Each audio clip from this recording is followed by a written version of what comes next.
சற்று முன் கிடைக்கப்பெற்ற மிக மிக முக்கியமான செய்தி ஒன்று வெளியாகி உள்ளது.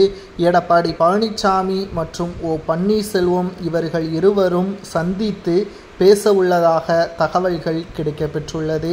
அதிமுகவின் நிலைமை தற்பொழுது மிக மிக மோசமாக இருக்கக்கூடிய காரணத்தினால் அனைத்திந்திய அண்ணா திராவிட முன்னேற்ற கழகம் நிச்சயமாக 2026 சட்டசபை தேர்தலில் வெற்றியடைய வேண்டும் என்ற முனைப்போடு செயல்பட வேண்டும் என்றால் தொண்டர்கள் மனதை காயப்படுத்தாமல் இருக்க வேண்டும். செங்கோட்டையனின் பதவிகள் பறிக்கப்பட்டு கோபிச்செட்டிப்பாளையத்தில் பல்வேறு மாற்றங்களையும் கொண்டு வருகிறார். செங்கோட்டையன் அவர்கள் இதற்கு அமைதியாக இருந்து வருவதற்கு காரணம் அதிமுக ஒருங்கிணைய வேண்டும் என்பதற்காக மட்டும்தான்.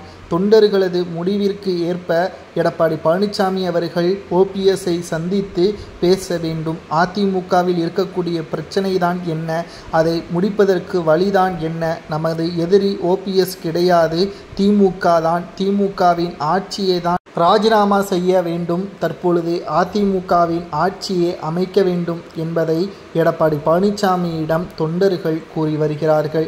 எடப்பாடி பழனிசாமி அவர்களோ தற்பொழுது வரை மிக மிக மோசமாக தான் செயல்பட்டு வருகிறார். மேலும் திராவிட முன்னேற்ற கழகத்தின் செயல்பாடுகள் மக்களுக்கு கோபத்தை ஏற்படுத்தியுள்ளது.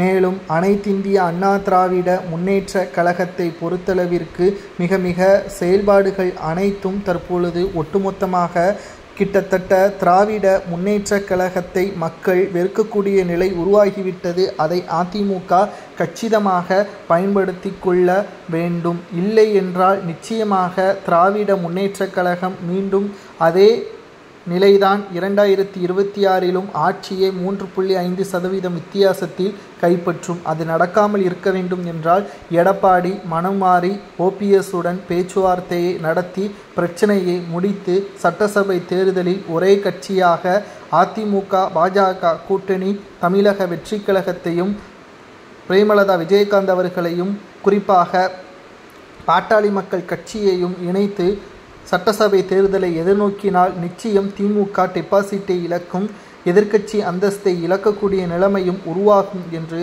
செங்கோட்டையன் அவர்கள் எடப்பாடி பழனிசாமியிடம் தெரிவிக்கும் விதமாக தொண்டர்கள் மூலமாகவும் நிர்வாகிகள் மூலமாகவும் தெரிவித்துள்ளார்.